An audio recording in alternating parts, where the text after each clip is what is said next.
All right, my talk today will be in honor of the Dogma of Angra Mainyu, and that is the satanic church who challenged the state of Oklahoma on multiple grounds of religious freedom. And I know everybody in this room probably knows the whole story, but I have to preface it for people who will be watching on video. While the Supreme Court said that the state cannot erect religious icons on government property, an Oklahoma court said that that could be done if it was privately funded. So, of course, representatives of the religious right immediately funded a monument to the misnamed, whoops, I'm out of sequence already, the misnamed Ten Commandments. All right, and initially, and of course, when they did this, they found a way around the law the way they usually do. Initially, secular groups, atheists, the ACLU, and so forth, weren't able to do anything about it, especially since it had been endorsed by Jews, Masons, and Catholics. And it seemed, I'm sure, like a safe bet that if you allow religious citizens, or if you allow the citizens to put up their own religious icons, it's always going to be Christian because everyone here is Christian, right? Yeah, and no one expected the Satanists of Oklahoma. They raised $25,000 to erect this statue of Baphomet at the courthouse too, next to the Ten Commandments. And the state doesn't know how to say no to them because they've already set a precedent. But it gets funnier because immediately after the Satanists proposed this statue, the Hindus proposed a statue in honor of Hanuman, the monkey god. And there was another group that also petitioned for the flying spaghetti monster. But all of that is currently suspended for two reasons. One, the state is back in court with the ACLU, led by a Baptist minister, much to his credit. Amusingly, it seems that the only way that the state can avoid having this and a whole bunch of other religious monuments dedicated to all the various religions all over their courthouse is if they remember what the First Amendment means and get rid of the Ten Commandments. The other issue is an unfortunate one. Just yesterday, we got the news that some inconvenient nutjob drove his car over the Ten Commandments. And to make matters worse, the driver confessed that he was a Satanist, obeying the commands of Satan that he heard in his head. Literally, he told the police, "The devil made me do it." He also confessed to being mentally unstable and off his medication. And last night, I contacted the Dastur of the Dogma of Angra Mainyu, and they said that they never heard of this guy. And the mother of the suspect who confessed said, "My son wouldn't do that." So I'm sure they must have the wrong guy, right? And she said he's a good Christian and all of this. So now we don't know what he is, but we know how the media will treat this. And so that's not going to help the Satanist public image at this point, and it's not going to help our collective case either. But as I say, I came here to applaud the Satanists for what they had accomplished prior to this incident because they got a lot more attention than atheists could have. The best we could have done would have been to erect a monument to science. And most people in conservative southern states wouldn't even get it. This scene reminds me of Moses smashing the original Ten Commandments, doesn't it? And of course, the religious right say that they're going to replace these broken tablets. And I think they should do that just like the Bible said, so that the next set talks about sacrificing your firstborn child and boiling baby goats in their mother's milk. And isn't it strange that the Satanists actually had the upper hand in this issue? That never happens. So then the devil himself sends another of his minions to thwart his own efforts? Why would he do that? It's like Satan contradicts himself as much as God does. Moses, I want you to lead your people out of Egypt. But just to make it interesting, I'm also going to harden Pharaoh's heart.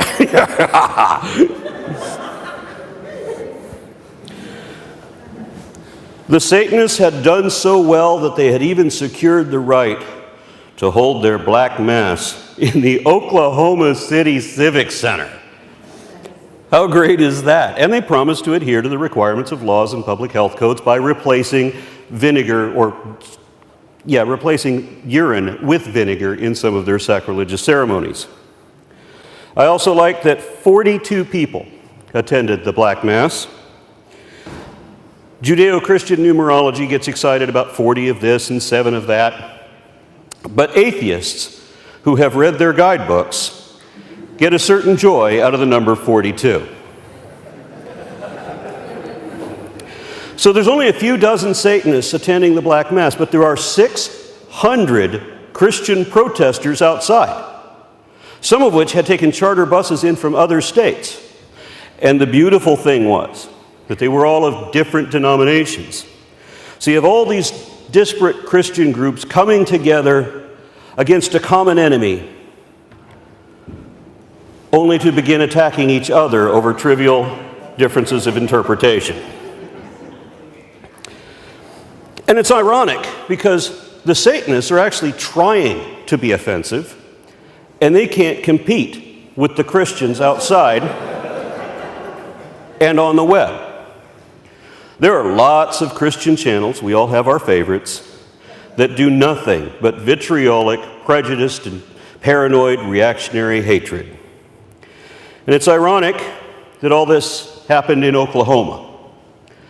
And it's ironic that I should be speaking at a skeptics conference in Oklahoma, because the very first time I was ever in this state, I happened to see a billboard like this one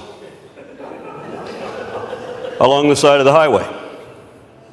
Now, the irony is that when I was driving north on I-35 and I saw this sign, I was nervous because, one, I had never been to Oklahoma before, and this was exactly what I was told to expect.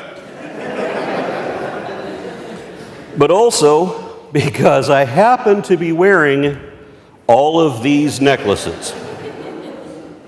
I had a couple of pentacles, a couple crystals, a couple pieces of hematite, and of course, Mjolnir, Thor's hammer, with a double tourmaline quartz hammerhead. If I had gotten pulled over, I wouldn't even have gotten away with the peace symbol. Because although that is the Norse rune of the harvest, Christians told me they think that's an upside down cross with the arms broken off. Not kidding. Even the peace symbol is satanic to them. No wonder they spend so much in the military. These were gifts, mostly from girlfriends and so forth. This was an earlier incarnation of myself from decades ago, not the man you see before you today. Most of the anti-theist speakers you're familiar with were formerly Christian. If they had any faith at all, that particular religion was probably the most relevant aspect of their personality prior to rejecting their faith. Not so for me. I haven't believed in God since I was a teenager, and since then I was more commonly associated with neo-pagan spiritualists, many of whom practiced witchcraft. Now, I'd been told that witches worship the devil, but everybody I knew who I self-identified as a witch said no. That word really only refers to devotees of pagan polytheism. And I never identified as a Wicca. I was more of a Jedi. Had I read the Tao Te Ching at that time in life, I probably would have identified as Taoist. But I sought community with pagans and pantheists and druids and so on because they were accepting and because they shared some of the beliefs that I held at that time. I once believed that all life was infused with a vital spirit, a vital force, like a life force, living spirit, something that would fuse the material world to an ethereal nether world, like a collective consciousness of a biosphere. And I believed that psionic powers like telepathy and telekinesis and astral projection were all possible because of this. Now, before you judge me, remember that there really wasn't much of an atheist or skeptical movement back in the 1980s. You can watch old episodes of Star Trek and you'll see that pretty much everybody believed in something supernatural. So whenever anybody protested on the imposition of the religious right, they either identified as pagan or they identified as satanic. In either case, you go to the same barber. Now, let's see a show of hands. How many of you have been told by Christians that you really believe in God, you just hate Him? That's the Satanists, not the atheists. Christians can't tell us apart. To be fair, atheists can't always tell the difference either. Satanism is rather like Buddhism. Some Buddhists worship the Buddha as a god, others don't. The same kind of thing occurs with different types of Satanism. And the Satanists that I knew didn't believe in God or the devil. They weren't educated intellectuals. They were like these guys. They were atheists. They just didn't know what atheist was. Nobody knew what an atheist was back then. They just knew that there was something really wrong with religion, and they wanted to get as far away from Christianity as possible, and Satanism was the only label they knew that would put them on the opposite side. We had all been told that atheists believe in nothing, as if we're all nihilists, as if not believing imaginary things are real is the same thing as not believing anything is real, including yourself. Or we were told that atheists reject any possibility of anything existing that can't be proved, which of course no reasonable person would believe. It's like when Oprah said you can't be atheist if you experience awe and wonder, as if she knows anything about that. The problem is, if everybody keeps repeating the same lie systematically for decades, people will believe it. I was an atheist for 15 years before I knew what that word meant and that it applied to me. Carl Sagan lived his whole life without realizing he was atheist too, because he and I were fed the same lie. We were given definitions of atheism that were not only false, but very stupid. So most atheists refer to themselves as agnostics instead. And anyone who calls themselves agnostic now is atheist. They just won't use that label because they've been conditioned to execrate it. Lying to atheists about what atheism is and smearing that label such that most atheists refuse to use it is one of the most successful suppression campaigns the religious right ever had, because it keeps our demographic really low in the polls. And the fact is that if you don't believe that there's a magical, anthropomorphic immortal secretly spying on anything you ever do, then you're atheist. Even if you're agnostic about that, you're still atheist. Most atheists are agnostic. You can be an agnostic theist or a Gnostic atheist, but the other way around is much more common. Sadly, being atheist does not mean you're necessarily a learned academic scholar or that you're a rational, skeptical epistivist. Some atheists may believe in other forms of supernatural woo, but just not God's, because that's the only thing the definition applies to. A belief is a conviction, and a lack of belief is a lack of conviction.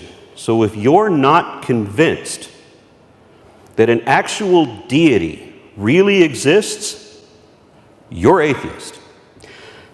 It really is that simple, and there's no middle ground here. You're either convinced or you're not, and whether you like it or not, if you can't profess a belief in God, then the A word applies. But we didn't know that back then. We were told that atheists were devil worshippers, and that if you didn't believe in a Christian God, then you were in league with Satan. I've often heard people say that if it didn't come from God, it's of the devil. And when I was a kid, everything was of the devil. Sex and drugs and anything that tasted good or felt good or made life interesting or fun, the devil did it all. So We listened to what they told us was the devil's music, and we sold our soul for rock and roll. And that's my story. Even though I don't believe in Satan, I've been repeatedly accused of worshiping him because I was running with the devil on the highway to hell and breaking the law with no remorse. But worse than that, worse than all that, is back then, I played Dungeons and Dragons.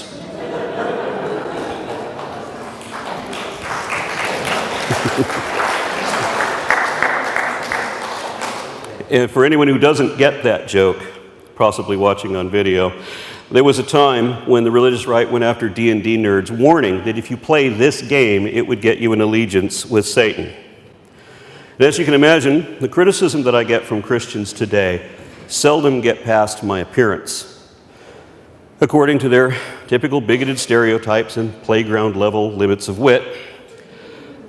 But they apply this same generalization to everyone.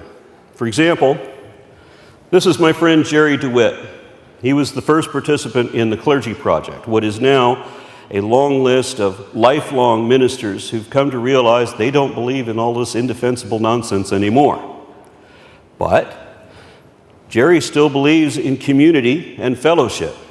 Even if he can't pretend there's a God, there are still people, and people need people, and Jerry's all about that. But anytime anyone realizes that the emperor has no clothes, then the wanna-believers react by going on a witch hunt, especially in Louisiana. So a few weeks ago, Jerry started getting hate mail. And I don't know if you can read it at the top. It says that Jerry has the ability to drive away the one true God. Imagine Max von Sydow in The Exorcist saying, "The power of Jerry compels you." If I believed in God, and I believed that Jerry could drive God away, I wouldn't be sending him hate mail. But they are. And it actually says in the letter that if he doesn't allow the love of this hate mail to filter through, if he doesn't learn to love a despicable despot who damns everyone, or if he doesn't make believe contradictory nonsense attributed to an imaginary being, then the God's oh so mysterious work will be done by these anonymous losers in Louisiana. Because God can't do anything by himself. He's so pathetic that he needs the aid of superstitious minions who can't even write at the 8th grade level. They even told him not to go to the police. And I think that may be, they suspect the police have chariots of iron.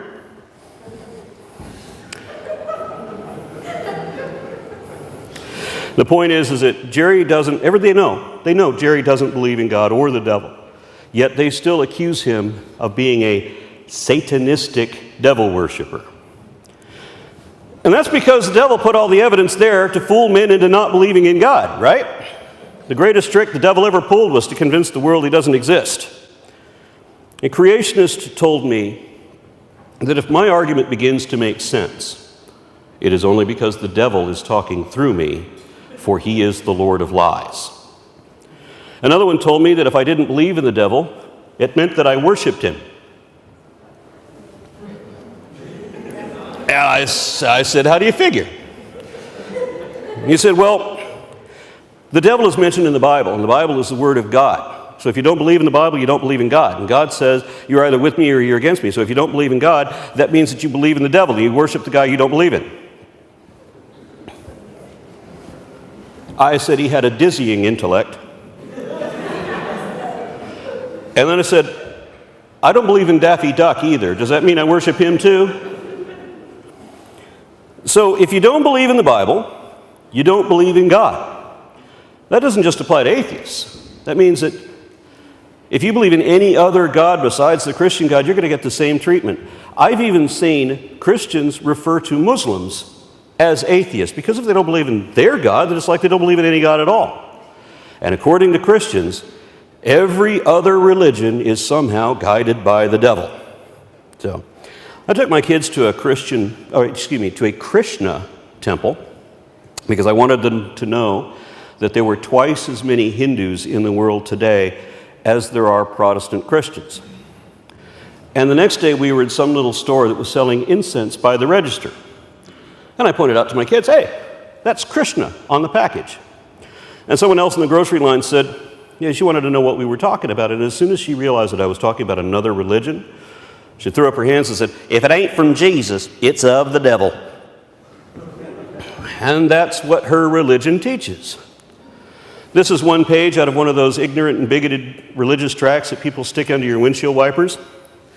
As you can see, it says that Satan created all of the gods of India, which is a pretty good trick, considering that Hinduism is the oldest religion in continuous practice, predating Satan and the religion he comes from. Vedic scripture predates even the oldest books of the Bible. And the same is true of the gods of Greece, Egypt, and the Near East. There was a time when no one believed in heaven or hell, the Jewish God, or the Christian devil. Instead, many of these older religions, including the religions of ancient Israel, believed that when anyone dies, their soul would descend into the underworld of the dead. And they all seem to have the same idea. Here we see it represented by a modern interpretation of Pluto, also known as Hades, except that the Greeks didn't consider Hades to be an evil overlord. He was just the ruler of the least glamorous realm. It wasn't yet a place of judgment. It didn't matter who you were or how you lived. Everyone went to the same labyrinthine underworld. Then, when the Hebrew scriptures were translated into Greek around 200 BC, the word Hades was changed to the word Sheol, and the land of the dead became the land of the evil dead. But the earliest representation of what would become the modern concept of hell was the Sumerian version of the kingdom of the dead. The ruler of this domain was believed to be Eresh-ki-gal, goddess of darkness, gloom, and death. And she was said to be frightfully evil, but somehow her rule was overthrown by Nergal, god of war and pestilence. Through a strange set of circumstances, Nergal was born in the kingdom of the dead and eventually raped Eresh-ki-gal, taking her as his wife, because that's how it was done back then. Rape was a prelude to matrimony, and that's the kind of shoddy morality that found its way into the Bible. Eventually, Nergal was depicted as a judge of the dead souls, and so we have the first hints of the torment by the beast in the pit. But none of these characters are the same as Satan, the devil. So where did this character come from? Because whenever I look at these older images, all of them contradictory, I get the impression someone just made this up. I recently posted videos from David Fitzgerald and Richard Carrier, both historians, Bible scholars, and experts on ancient mythology, and they say that Jesus never existed. And last month I testified before the Texas State Board of Education to the effect that Moses evidently never existed either, that he was evidently a embellished composite of four older characters. And I'm afraid I have to say much the same thing about the Christian devil. For example, we know that Beelzebub, the Lord of the Flies, is a New Testament bastardization of Baal-zebul, the Lord on high, and ruler of the city of Ugarit around 1500 BC. Scholars acknowledge that this was a deliberate distortion of his name, and we know that happened, and it happened a lot. For example, Christians like to say that Lucifer was a fallen angel, but that story is a mistaken interpretation accidentally adapted from another culture. Isaiah 14 was not talking about Satan. He was criticizing Babylonian astrology, in which the planet Venus, also known as the morning star, played the role of a prominent pagan god named Athtar, or Helel bin Shahar. The name translates as Lucifer. Jesus was also known as Lucifer, the light bringer, and one of the earliest Christian denominations were the Luciferians. But in this case, Lucifer refers to a rebellious prince, the son of Shahar, the dawn, brother of Shalim, the dusk. These are the twin sons of El. And that makes, and El is the original god of Semitic people, typically personified as the sun. And this means that Lucifer is the grandson of God. He also had dozens of uncles, none of whom were named Jesus. Oh, how you have fallen from heaven, O star of the morning, son of the dawn. The most important part of Christian theology regarding the devil is based on this one passage, and they've got the wrong guy. The problem is that Christians too often read into the Bible things that it does not say, and then they don't read what it does say. It's like they read between the lines and then don't read the lines. For example, nowhere does the Bible say that the serpent in the garden was ever supposed to be anything but a snake. Now, Christians will say that Revelations 12 refers to Satan as that old serpent. But it doesn't say it's that old serpent, not the one from the garden. Jesus referred to the Pharisees as a generation of vipers and the spawn of Satan. Does that mean they were that old serpent too? And if so, why weren't they crawling on their bellies and eating dust according to the Lord's curse? If the serpent in the garden was supposed to be Satan, then the Bible should say that right there in the first book of the Old Testament. But the first hint we get of that isn't until the last book of the New Testament, which was written in another time, in another place, in another language, by people of a completely different belief system. Not Christianity, not even Judaism. The fables in Genesis come to us from Mesopotamian mythos. And the serpent in the garden, and many of the other elements of Genesis 3, first appear in the Epic of Gilgamesh, where Gilgamesh is walking through the sacred garden and happens across the dark maid Lilith. And she was living in the forbidden tree with a companion who was the serpent who could not be tamed. And that throws another kink in the mythology. Just as Christians today commonly assume that the serpent was supposed to be Satan, Christians in the Middle Ages often confused the serpent with Lilith. Who is she?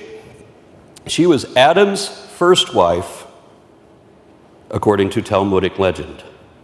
And one of the stories is that Adam and Lilith were created simultaneously as equals, and she wanted to remain equal, and Adam wanted to dominate her. However, Lilith knew the secret name of God, and this gave her the ability to fly, and thus she escaped the Garden of Eden. And then, rumor has it that she apparently snuck back into the garden, found Adam with the younger woman, and then adopted the guise of a snake. And we think this because in virtually every rendering of that age, the serpent is depicted as a woman. This one is from a 15th century manuscript. Here's a couple more from the same period. Sometimes you only see a woman's head. And these came from all the mainstream sources at that time. Duke de Berry depicted his as a naga, half woman, half snake.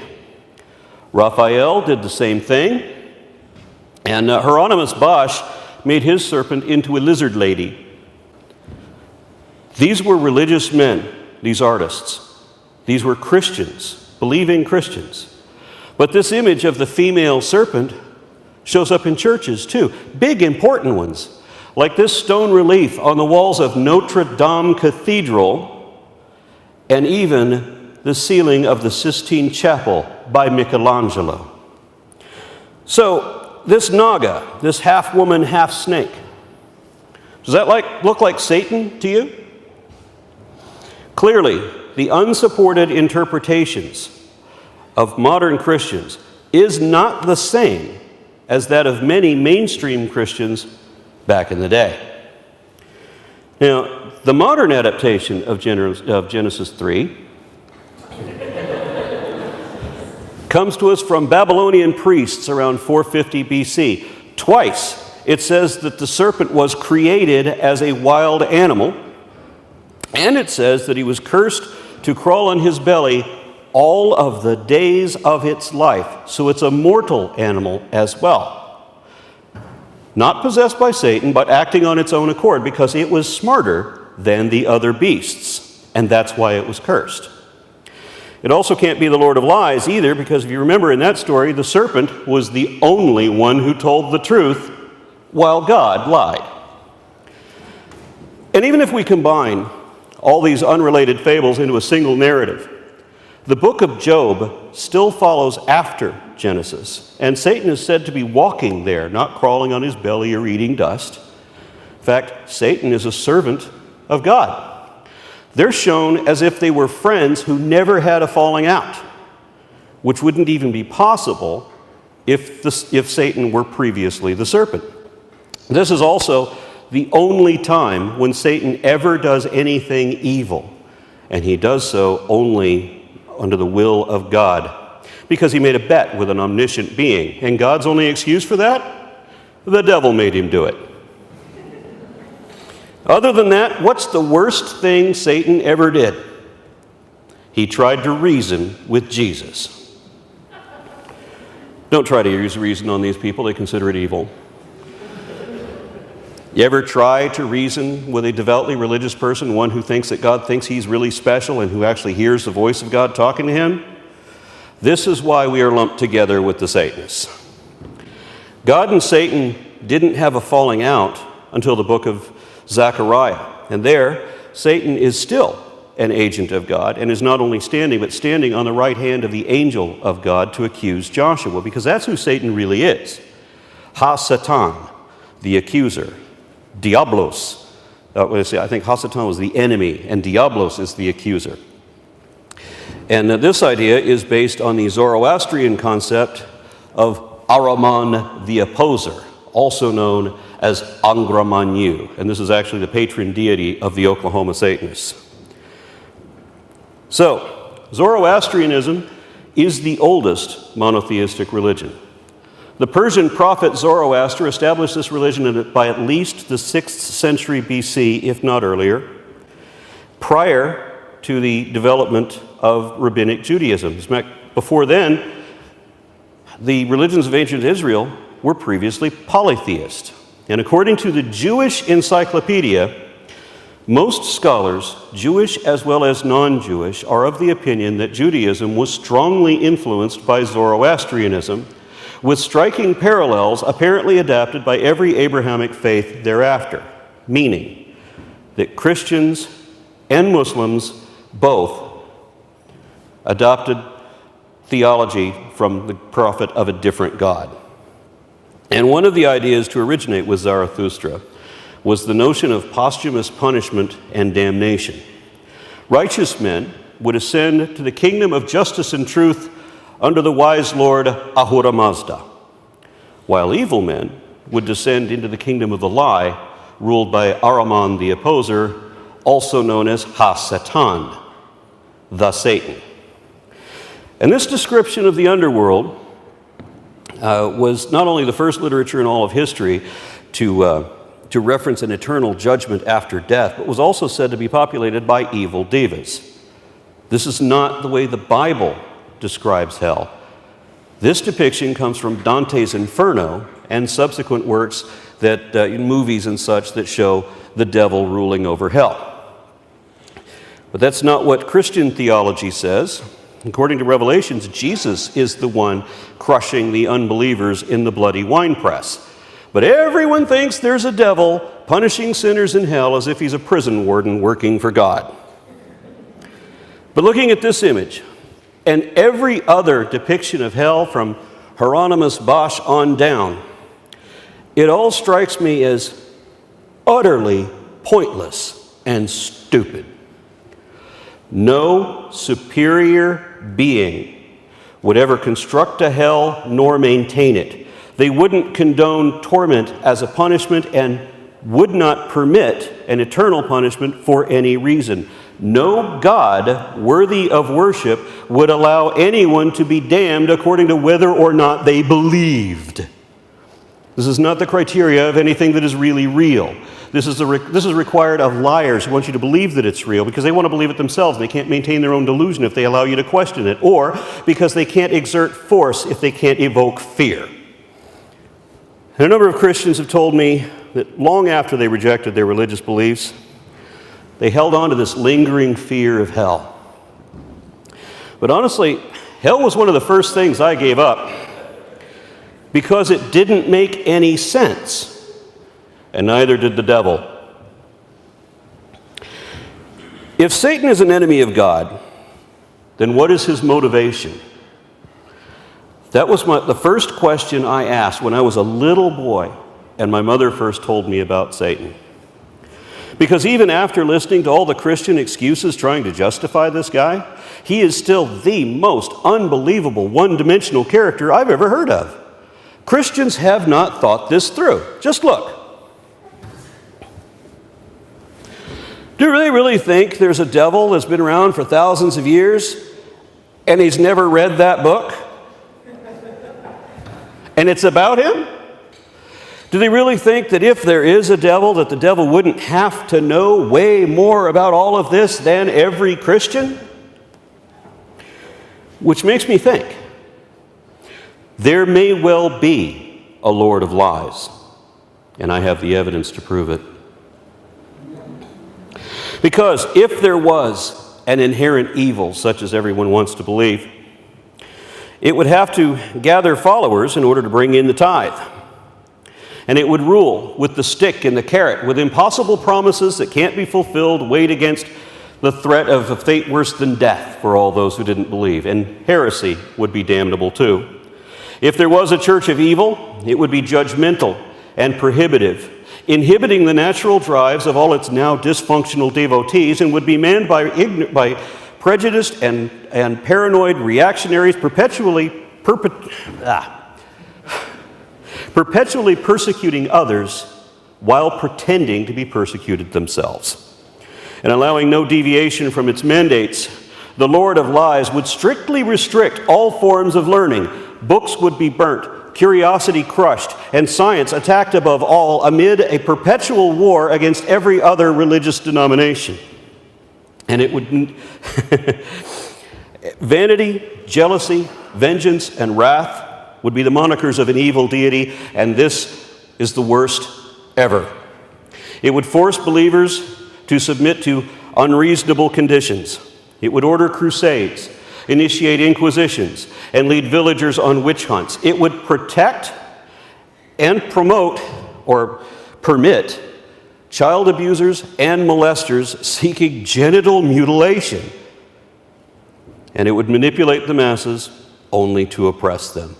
Each of the atrocities ordered by God in the Bible is more demonic than divine. Don't give in to the lesser of two evils. Reject both.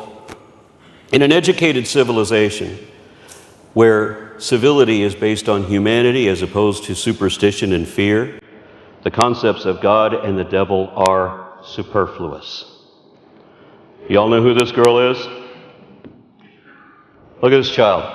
Is this the face of a demon? Or is this the look of a skeptic who's not buying your bullshit? The problem is, it's the same glare either way. And that's why we're lumped in together. This is the way we look when we realize we're being lied to. When you realize that all of the fables in the Bible began in the hearts of superstitious primitives who just made it up. It's man-made mythology, and there is no truth in it. There's no heaven, no hell, no Eden either, and there is no devil. He was invented by Persians, adapted by Jews, and embellished by Christians. He was never the serpent, nor a fallen angel, and he can't steal your soul because we don't have souls. Exorcism isn't real because demons aren't real, because magic isn't real. We are not cursed. We are not fallen. We have arisen, and we don't need salvation because God literally doesn't give a damn what happens after you die, because then neither of you exist. There is no goddamn devil because there is no God. Damn! You just die, and that's it. You're not immortal. You're not eternal. And to believe otherwise is to diminish everything that you really have. Life is precious because it is short, and there's nothing after it. There's no destiny, and there's no purpose beyond what you give it yourself. If you want your life to mean something, try making someone else's life meaningful.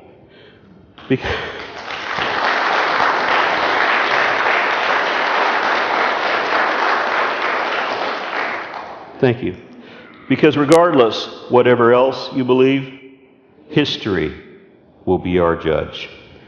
And stop waiting and wondering about some posthumous promise or divine damnation, and learn to live and love life.